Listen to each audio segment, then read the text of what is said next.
Hola a todos, todas y todes. Soy Julián Vivas y les doy la bienvenida a este episodio de Voces por tus Derechos, el espacio de la Defensoría del Pueblo donde dialogamos, conversamos con quienes están haciendo historia desde sus luchas, sus resistencias y sus saberes. Hoy nos hacemos una pregunta urgente: ¿cómo garantizar un buen futuro hoy para las personas trans y los demás miembros de la comunidad LGBTIQ+ en Colombia?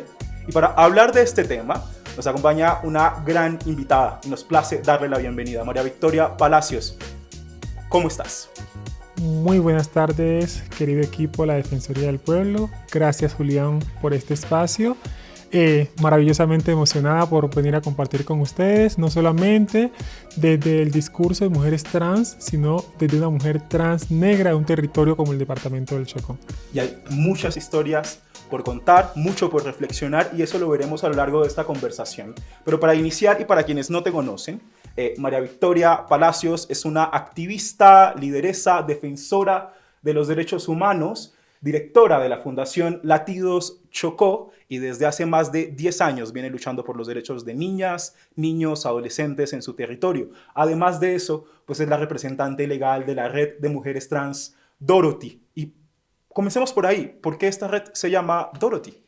Bueno, justamente Dorothy fue la primera mujer trans negra en un departamento como el Chocó. Estudió 5 semestres en Derecho, pero también logró adquirir el título de licenciada en lenguas, inglés y francés, pero por ser ese hombre del prejuicio y estereotipo social que se vestía de mujer, nunca se le accedió el derecho al trabajo digno, que era ir a un plantel educativo y replicar lo que había adquirido en su conocimiento en lo académico. En ese derecho fundamental que es el derecho al trabajo, comenzamos a navegar y decir: ¿qué pasó y qué pasa y qué sigue pasando hoy con las personas trans?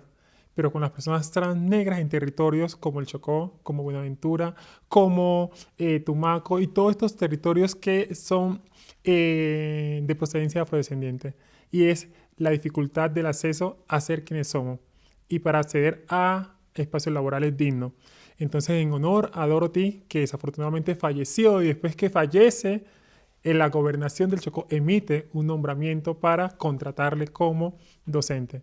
Desafortunadamente, Dorothy ya no podía ejercer la docencia, pero hoy las chicas que hacemos parte de este proceso decimos: hay que levantar las voces por lo que fue Dorothy en su momento y lo que quiso Dorothy para, no solamente para ella, sino para un territorio como el Chocó, principalmente hacia las mujeres trans negras en Quibdó, en el Chocó, y en replicarlo a nivel nacional.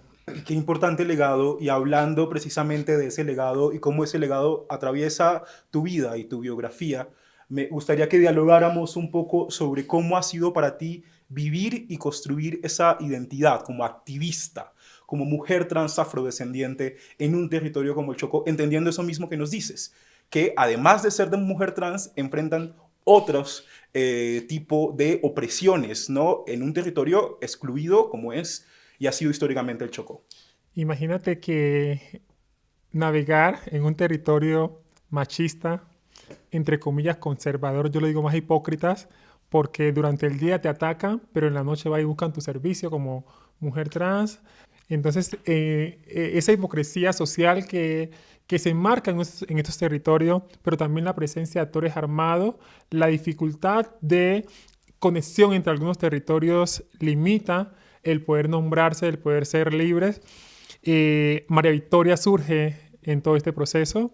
María Victoria se acerca a diferentes entidades. María Victoria activa una red de apoyo que le abraza, pero ¿qué pasa con la ruta que yo siempre hago? Que es tomar un vuelo de la capital de Colombia, de Bogotá a Quibdó, que dura 45 minutos, 50 minutos, y no vamos a tomar un taxi en el aeropuerto, vamos a tomar una Rappi, que es el transporte oficial del territorio, y vamos a ir a la terminal de Quibdó, que está más o menos a unos 15-20 minutos.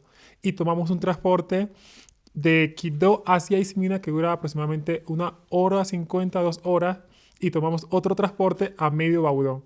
Y de ahí la chalupa o la panga o el bote, como le queramos reconocer, hacia Alto Baudó.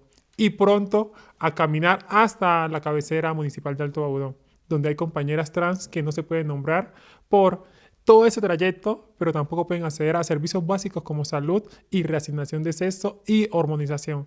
Pero tampoco pueden nombrarse y navegar dentro de su transición por la presencia de actores armados y la baja respuesta de este Estado allá. Entonces es la dificultad que siempre conseguimos y lo que siempre María Victoria presenta en este tipo de espacios. Hoy María Victoria puede estar sentada aquí en la Defensoría del Pueblo en Bogotá, pero ¿qué pasa con mis hermanas, mis hermanos y mis hermanas que están en estos territorios que no conocen ni tan siquiera cómo llamar a Julián o llamar hoy a la nueva defensora nacional? Entonces, todas esas dificultades que navegan en el departamento del Chocó, no solamente las encontramos en el departamento del Chocó, las encontramos en muchos territorios donde habitan mujeres trans negras y también mujeres trans indígenas.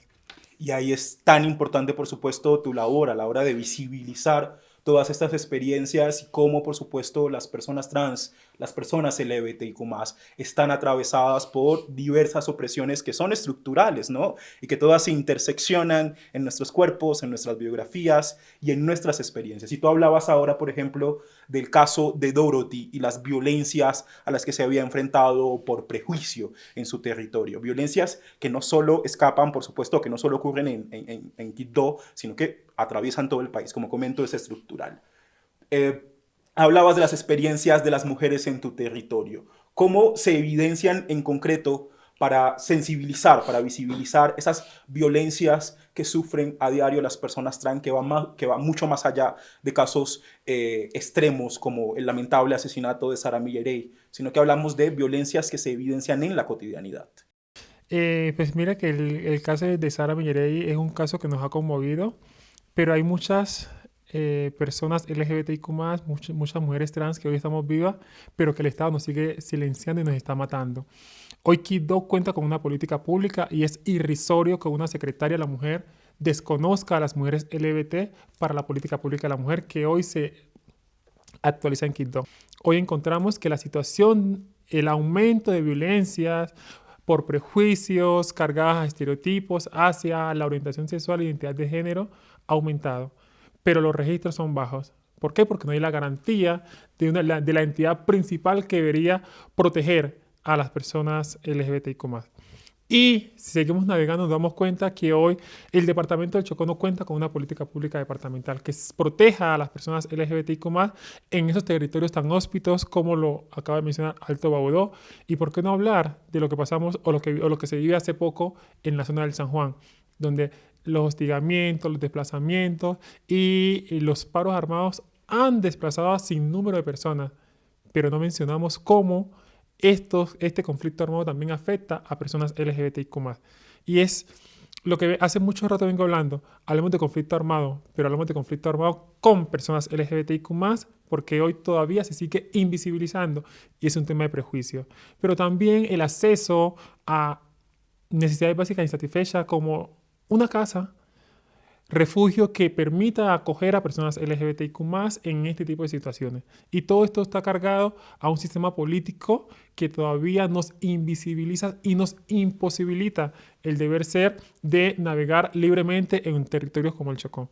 Hoy muchas chicas trans han tenido que desplazarse del territorio para buscar refugio en otras ciudades. Pero miramos cómo hoy las ciudades a las cuales van están acechando a las chicas trans. Miramos que el Estado en su momento nos dio dos espacios, o putean o se dedican a la peluquería. Pero estamos puteando y en la putería nos están matando. Estamos en la peluquería y en la peluquería nos están cobrando vacuna. Entonces, ¿cuál es el espacio que vamos a tener como personas trans?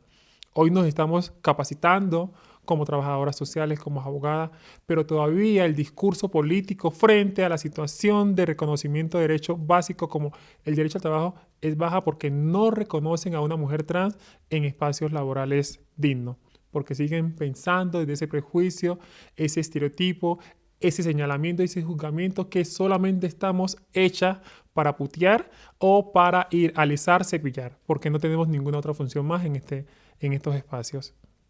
Y entonces, te repito, ante ese contexto tan preocupante, ¿Qué puede hacer el Estado para proteger efectivamente las vidas trans y las vidas de las personas LGBTIQ+. Bueno, hoy las personas trans aspiramos a que prontamente se pueda aprobar lo que es la Ley Integral Trans o la Ley Sara Millerey. Pido excusas si no es el nombre que se le está pensando a esta ley, pero buscamos que esta ley pueda ser aprobada por el Estado, pero para garantizar no solamente nuestras vidas, sino los diferentes derechos que no deberíamos solicitar porque son derechos constitucionales y como ciudadanas de Colombia tenemos acceso a esos derechos, pero nos toca entutelar o tomar otras herramientas para que se nos pueda garantizar este tipo de derechos. Es la primera herramienta que como personas trans solicitamos al Estado. Pero como personas LGBTIQ+, hay una política pública nacional que hacemos exigibilidad a su cumplimiento. Y hablando de esta garantía y de la dignidad de las personas LGBTIQ+, y que es una labor y una misión de todos, todas y todes, hay mucha resistencia desde la sociedad, por ejemplo, al lenguaje inclusivo, ¿no? Una resistencia social que a veces pareciera incomprensible, porque el lenguaje lo construimos todas y todes. Total. Pero, ¿por qué crees tú que esto es importante? ¿Por qué es importante nombrar? Yo creo que el nombramiento surge del respeto. Y el respeto no es aceptación. Porque una cosa que yo te pida a ti o te exija a ti que me aceptes, otra simple y sencilla que te pida a ti que me respete. Y cuando yo te digo respeta mis pronombres, respeta mi transición, respeta mi discurso, es el deber ser como ciudadano y ciudadana. Los papas llegan con un nombre y solicitan tener otro nombre. Y todo el mundo lo acoge y nadie lo juzga y nadie lo señala. Pero una persona trans decide nombrarse de otro hábitat y todo el mundo le juzga, todo el mundo le ataca. Porque ¿por qué tienes que cambiarte el nombre y por qué no puedes tener el nombre que quieres? Entonces, todos estos prejuicios marcados en los parámetros religiosos, sociales e hipócritas que usan ciertas dinámicas en la sociedad, pues, entonces, es como cuando me hablan a mí del Dios de odio, cuando yo navego en el Dios de amor.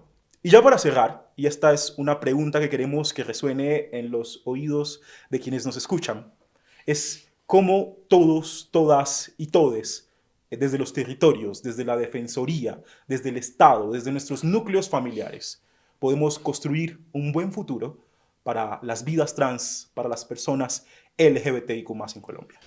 Bueno, el escenario de la Defensoría es el escenario idóneo para seguir construyendo esos espacios seguros.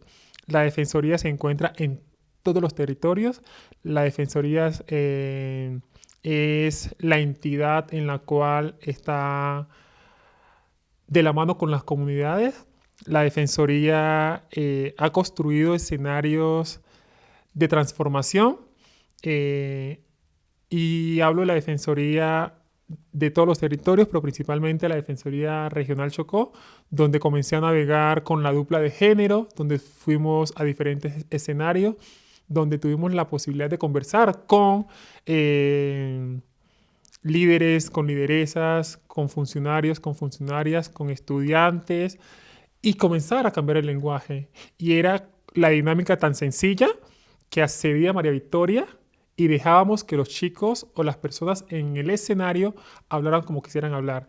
Y era el señalamiento. Y era, llegó la marica. Pero entonces, cuando ya María Victoria hablaba y construía ese escenario, nos dábamos cuenta que pasaba de ser la marica a ser, señor, quiero hacer unas preguntas. Entonces nos dábamos cuenta que sí se puede transformar desde estos escenarios de conversación, pero escenarios sanos, escenarios sin juzgamiento, escenarios sin señalamientos, escenarios, como tú lo decías, desde el amor. Bueno, hoy hemos perdido mucho las casas madres a raíz de la situación de conflicto armado, pero por ahí seguimos habiendo algunas filtradas que seguimos abrazándonos entre nosotras, nosotros y nosotras, en aras de poder construir estos escenarios que a veces la sociedad y muchas familias, por el temor a esas cargas prejuiciosas, aíslan a sus hijos, hijas e hijas.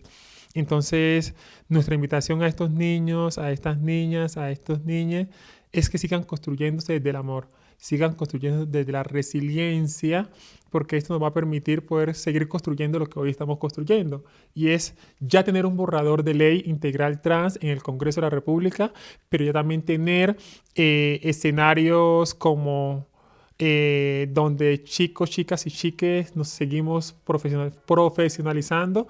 Hoy, hace 20 días, logré obtener mi grado de trabajadora social, y esa es mi invitación a que sigamos ocupando estos espacios que nos han negado. Y a veces lo llamo a seguir incomodando desde el amor, desde el respeto para la transformación social. Muchas gracias Mona Victoria por acompañarnos hoy, por compartir tu voz, tu historia, tus luchas. Nos recuerdas que vivir con dignidad no debería ser un acto de valentía, sino un derecho de todas, todos y todes.